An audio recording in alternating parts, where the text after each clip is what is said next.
Hello and welcome back to our homestead. Today I would like to share with you about reishi mushrooms, but more specifically red reishi mushrooms. Now I don't have any reishi mushrooms growing in my forest, but I'm still outdoors because I love it here today. It's so lovely and such fresh, crisp air. So I ended up purchasing some online, already fresh, dried and cut up in strips reishi mushrooms that are ready for use. So let me share with you how they are beneficial to our health. Now, everything that I share in my video is not to be mistaken by, medical advice. Please seek your own medical help. This is more about education, and I just like to share with you why it's good for us and how we like to use it. All right.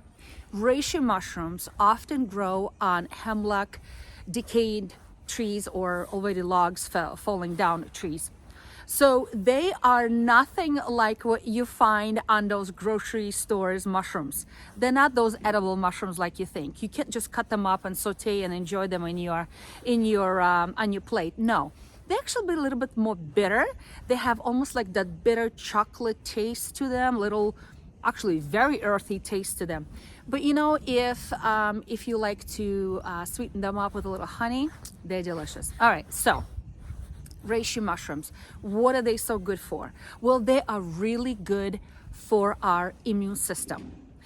You probably know that we are exposed to so many things that causing inflammation in our body. And so reishi mushrooms are immunomodulators, meaning that they can boost up your immune system when there is a need, when you're fighting something, right? When you're fighting infection, or if there is a chronic inflammation going on in the body, such as an autoimmune response inflammation. Reishi mushrooms help to down-regulate that actual immune response. So people who may be dealing with autoimmune conditions, rheumatoid arthritis, lupus, celiac, Hashimoto's, any of those things, they actually help to downgrade that immune response, allowing you to kind of like relax a little bit. I am in the woods behind my property, and you probably can still hear my goats over there making all that noise. Okay, so immunomodulators. So they help you to fight infection by boosting up your immune system or actually downgrading your immune system when it needs to chill and relax. The other things is that it's great antioxidant. So we are exposed to toxins and free radicals all the time. So in Chinese medicine, it's actually used as that restorative kind of tea to calm the system down, relax, remove all the oxidative stress in the body, and allow your body to heal. All right, other things. They are often used as an anti-cancer property beneficial tea.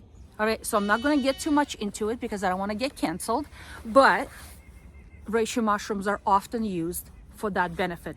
Other things is liver function. It improves your liver function, lung function as well. It helps after a prolonged illness. It's kind of like that restorative tea.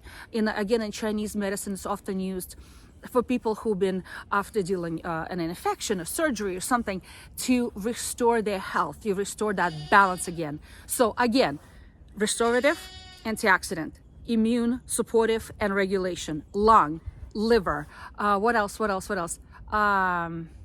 Anti-cancer, I mentioned that. Anyway, very supportive tea. Now, many people say, oh my goodness, it's so bitter. If you make tea out of reishi mushrooms, it's bitter. But you can fix it by adding lemon or other citrus to it, or honey, maple syrup. Make it a little bit sweeter and more palatable to your taste. It is similar in taste as dark chocolate. So I'm gonna go in a house and I'm gonna make some reishi mushroom tea. Let me show you how I make it and how we can enjoy it. Forgot to mention, research shows that it also has potential for improving depression and anxiety. So that's something else to think about. It's a wonderful overall tea for your health.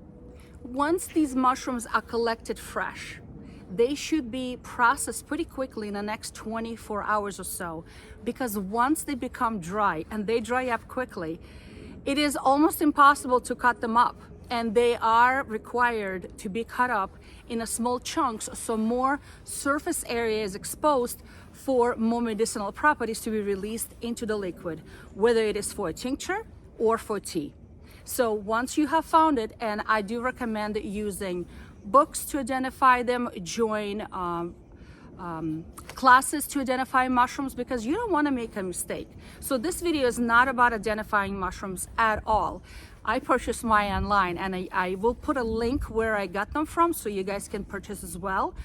But I'm just saying that if you do find them in the wild, you harvest them in the wild, it is important to process them and put them to dry in the next 24 hours. Otherwise they'll become hard like a hockey puck, and you will not be able to cut it through or even pulverize it in a food processor. Trust me, it's not gonna work.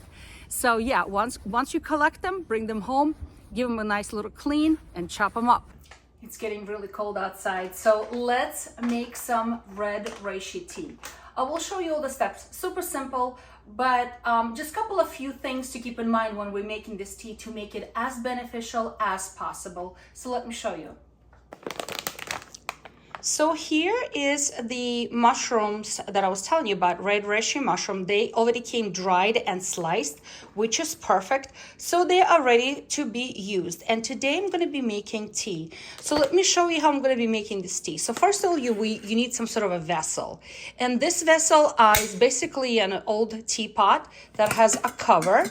And the reason why we need a cover is because when the tea is cooking, and you need about 30 minutes at least, up to 2 hours of cooking time, you don't want anything to evaporate. You don't want anything to kind of like escape. So you need a pot, okay? So that's what I'm going to be using, a pot.